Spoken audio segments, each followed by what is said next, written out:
우리 하나님 말씀을 다 같이 보도록 하겠습니다. 신약성경 에베소서 2장 1절에서 10절까지의 말씀을 우리가 다 같이 보도록 하겠습니다.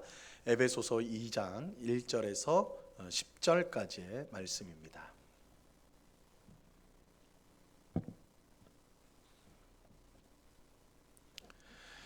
에베소서 2장 1절부터 10절까지의 말씀을 우리가 하나님의 말씀을 교독하도록 하겠습니다. 제가 먼저 1절을 읽습니다. 그는 허물과 죄로 죽었던 너희를 살리셨도다. 그때 너희는 그 가운데서 행하여 이 세상 풍조를 따르고 공중의 권세 잡은 자를 따랐으니 곧 지금 불순종의 아들들 가운데서 역사하는 영이라.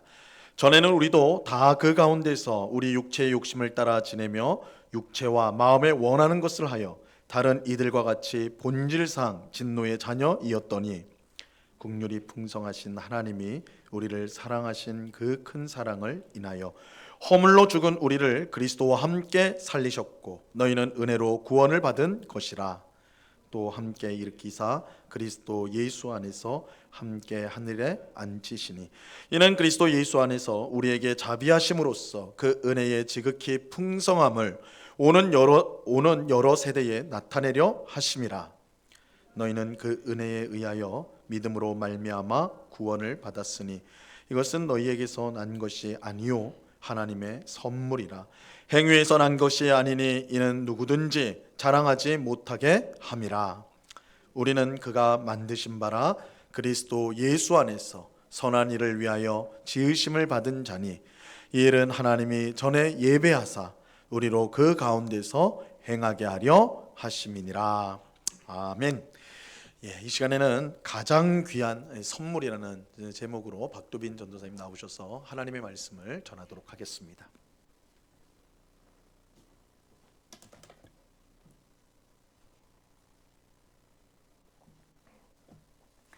날이 추운데 이렇게 주님 앞에 나오신 여러분들을 주님의 이름으로 환영합니다. 오늘 주님께서 우리에게 주시는 말씀을 가지고 우리에게 필요한 은혜를 주실 줄 믿습니다. 한 해가 시작된 지 엊그제 같은데 눈 깜짝할 사이에 벌써 연말이 이제 다가왔습니다. 12월도 이제 얼마 남지 않았죠. 크리스마스도 이제 제가 세보니까 벌써 일주일밖에 남지 않았었습니다. 크리스마스가 다가오면 보통 선물을 가장 많이 생각을 한다고 합니다. 이제 그만큼 크리스마스에 선물을 많이 주기도 하고 또 받기도 하기 때문이죠. 옛날에 델라와 짐이라는 가난한 젊은 부부가 있었습니다. 이 아내 델라는 크리스마스를 맞아 자신의 남편을 위해 좋은 선물을 준비하고 싶었습니다. 남편이 가장 자랑스러워하는 유일한 재산이 하나 있었는데요. 그것은 바로 금시계였습니다. 그런데 그 금시계 줄이 다 낡아서 남편을 위해 그 시계 줄을 장만하고 싶었던 것이죠. 하지만 돈이 없어서 구할 방법이 없자 자신이 가장 자랑스러워했던 그 금발의 머리카락을 팔기로 결심을 하고 그것을 판 후에 남편을 위해 금시계 줄을 샀습니다. 한편 델라의 남편도 이 짐 아내를 위해서 무엇을 선물하면 좋을지 고민하고 있었습니다. 짐은 아내가 언젠가 좋은 머리빗 한 세트가 있었으면 좋겠다고 한 말을 기억하고 있어서 그것을 기회가 되면 사주고 싶었던 것이죠. 그런데 그것을 살 돈이 없어서 짐은 자신이 유일하게 가지고 있었던 금시계를 팔아 아내를 위해 빗 한 세트를 사게 되었습니다. 먼저 집에 들어온 델라는 머리를 단장하고 남편을 기다렸습니다.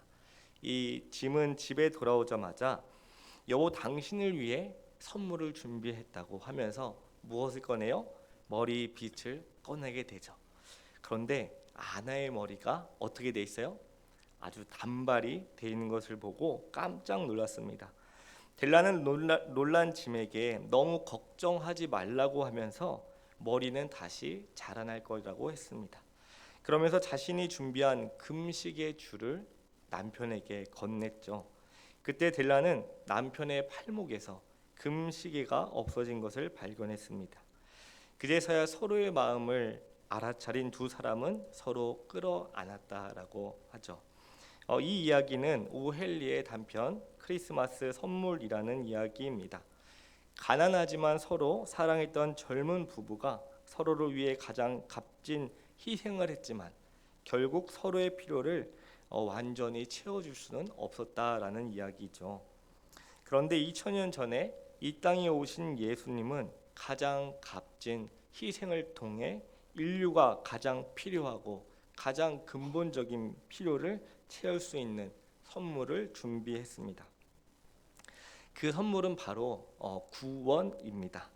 오늘 에베소서 2장 8절 말씀을 우리 다 같이 읽겠습니다. 네, 시작. 너희는 그 은혜에 의하여 믿음으로 말미암아 구원을 받았으니 이것은 너희에게서 난 것이 아니요 하나님의 선물이라. 이 세상에 선물은 많이 있지만 구원은 그 무엇보다 가장 귀한 선물입니다. 왜냐하면 가장 값비싼 희생이 있었기 때문이죠. 하나님의 아들이신 예수님께서 십자가에 달려 죽으심으로 말미암아 구원이라는 선물을 우리에게 주셨기 때문입니다. 예수 그리스도의 죽음으로 말미암아 우리는 죄 사함을 받고 거룩하신 하나님 앞에 나아갈 수 있게 되었죠. 또한 예수님께서 죽음을 이기시고 다시 살아나심으로 그를 믿는 자에게 영생을 주셨기에 구원은 가장 귀한 선물이죠. 자, 그렇다면 가장 귀한 선물인 구원은 어디서부터 시작이 되었을까요? 오늘 에베소서 2장 4절 말씀을 제가 읽겠습니다. 긍휼이 풍성하신 하나님이 우리를 사랑하신 그 큰 사랑을 인하여. 첫 번째로 가장 귀한 선물인 구원은 누구로부터 시작됐습니까? 하나님으로부터 시작되었습니다. 하나님의 진노를 받아 마땅한 사람들을 하나님이 긍휼히 여기셔서 그 진노를 거두셨습니다. 에베소서 2장 1절부터 3절을 제가 또 읽겠습니다. 그는 허물과 죄로 죽었던 너희를 살리셨도다. 그때 너희는 그 가운데서 행하여 이 세상 풍조를 따르고 공중 권세 잡은 자를 따랐으니 곧 지금 불순종의 아들들 가운데서 역사하는 영이라. 전에는 우리도 다 그 가운데서 우리 육체의 욕심을 따라 지내며 육체와 마음이 원하는 것을 하여 다른 이들과 같이 본질상 진노의 자녀이었더니. 사도 바울은 인간이 허물과 죄로 인해 죽었다고 말합니다. 여기서 허물이란 넘지 말아야 하는 경계선을 넘어 바른 길에서 이탈하는 죄를 의미합니다. 또한 죄는 표적을 빗나갔다는 뜻으로 하나님과의 관계에서 벗어나 실패한 삶을 의미하죠. 즉 허물과 죄로 죽었다는 말은 하나님을 떠난 인간의 상태가 얼마나 비참한 상태인지를 말해주고 있습니다.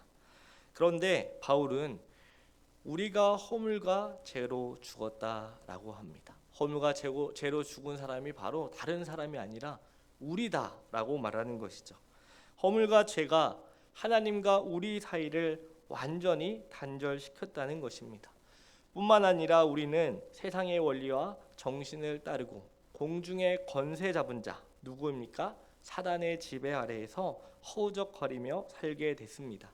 우리는 본질상 하나님의 진노를 피할 수 없는 멸망받아 마땅한 존재라는 것을 말하고 있죠. 그러나 하나님께서 이 진노를 거두셨다고 말합니다. 긍휼이 풍성하신 하나님이 진노를 받아 마땅한 우리를 향해 그 진노를 거두셨습니다. 하나님은 우리를 불쌍히 여기셔서 우리를 향한 진노를 중단하셨습니다. 하나님은 자격 없는 우리를 사랑하셔서 우리에게 구원이라는 선물을 주신 것이죠. 이 구원을 이루기 위해서 예수님은 십자가에서 모든 것을 내어 주셨습니다. 십자가에서 자신을 단 한 번의 제물로 내어 주셔서 값없이 구원을 선물로 주신 것이죠. 자, 그렇다면 이 가장 귀한 선물인 구원은 어떻게 받을 수 있을까요? 에베소서 2장 8절 말씀을 우리 다시 한번 다 같이 읽겠습니다. 시작. 너희는 그 은혜에 의하여 믿음으로 말미암아 구원을 받았으니 이것은 너희에게서 난 것이 아니요 하나님의 선물이라. 너희는 그 은혜에 의하여 믿음으로 말미암아 구원을 받았으니 무엇으로 말미암아 구원을 받았다고 합니까? 바로 믿음으로 말미암아 구원을 받았다라고 합니다. 두 번째로 가장 귀한 선물인 구원은 바로 믿음으로 받을 수 있습니다. 에베소서 2장 8절에 나오는 이 믿음이라는 단어는 헬라어로 여성 명사인데요. 이것은 여기 또 이것이라는 단어는 중성 명사입니다. 그러니까 사도 바울은 8절에서 믿음이 선물이라는 것을 강조한 것이 아니라 믿음으로 구원을 받게 된 사건 전체를 강조하고 있습니다. 그러니까 우리가 믿음으로 구원을 받게 된 그 사건 자체가 바로 선물이다라고 말하는 것이죠. 자, 그렇다면 믿음이란 무엇일까요? 믿음이란 하나님께서 그리스도 안에서 행하신 구원을 그냥 받아들이는 방법입니다. 믿음은 구원의 조건이나 원인이 아니요 구원의 방법이라고 할 수 있습니다. 따라서 믿음은 절대로 공로가 될 수가 없습니다. 왜냐하면 믿음은 하나님께서 그리스도를 통해 이루신 구속 사건을 그저 받아들이는 것에 불과하기 때문입니다. 우리가 선물을 받게 된 것으로 구원의 공로가 되지는 않다는 것이죠. 여기서 말하는 믿음은 내 힘으로는 나의 그 비참한 처지를 도무지 어떻게 할 수 없다는 것을 깨닫고 하나님의 도움을 받아들이는 통로로서의 믿음입니다. 즉 우리가 믿음을 통해서 구원을 얻었다. 믿음은 하나님의 도움의 필요를 인정하는 것이죠.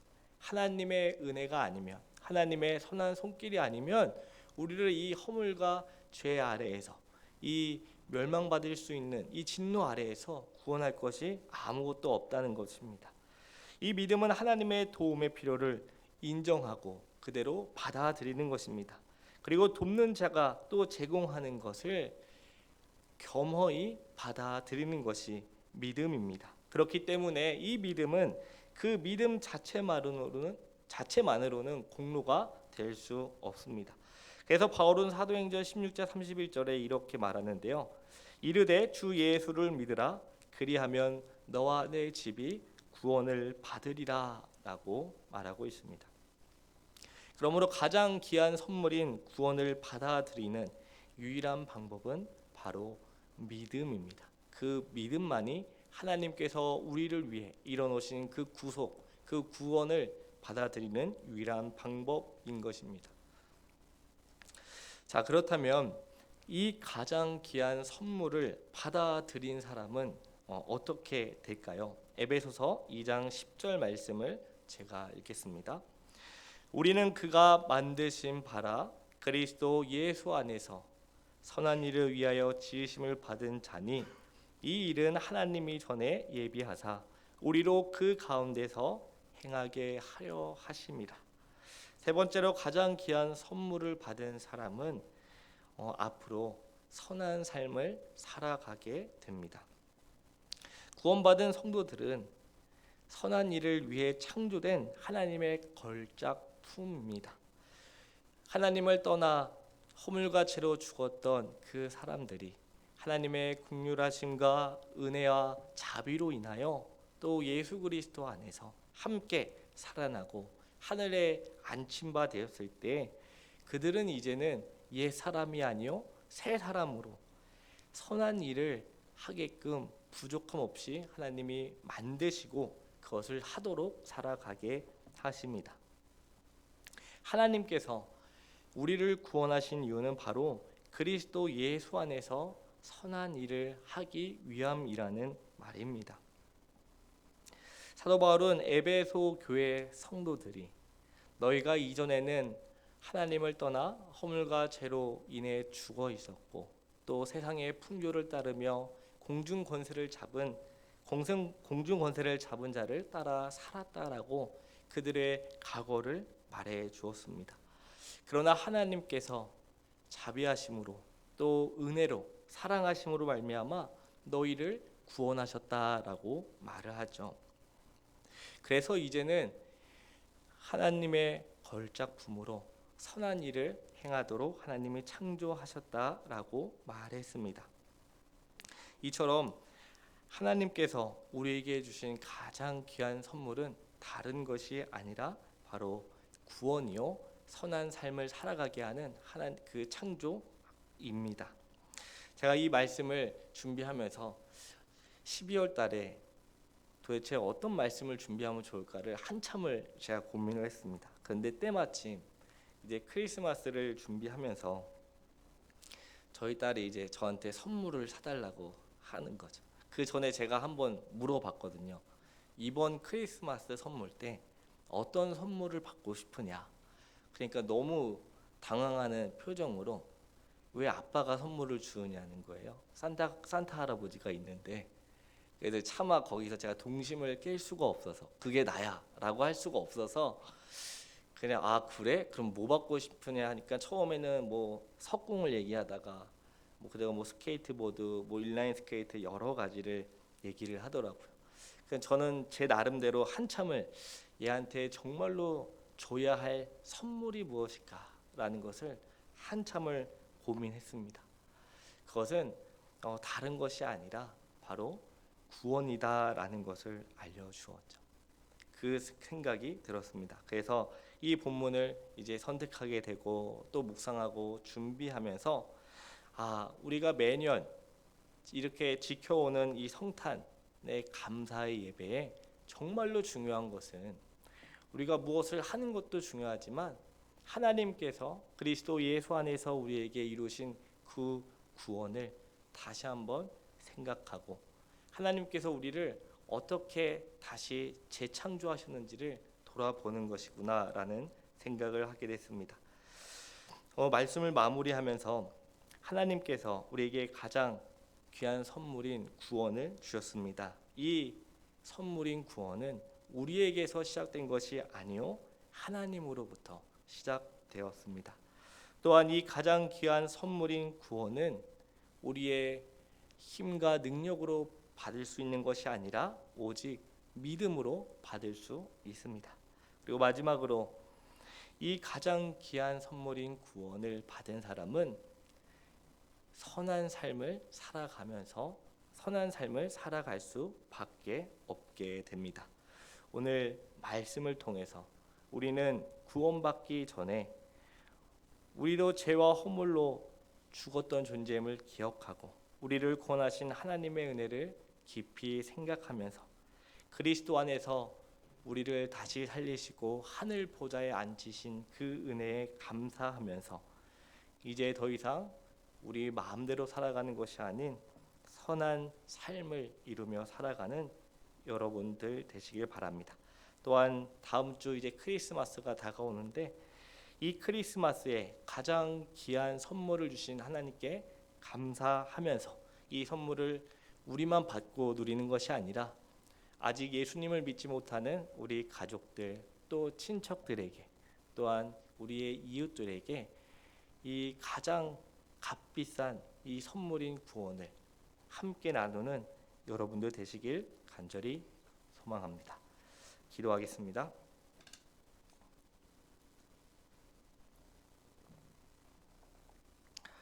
긍휼이 많으신 하나님 아버지, 2024년도 이제 얼마 남지 않았는데 하나님께서 그리스도 안에서 우리에게 베풀으신 구원이 무엇인지 또 그것을 우리에게 주시기 위해서 어떠한 대가를 치르셨는지 오늘 말씀을 통해 알려주셔서 감사합니다.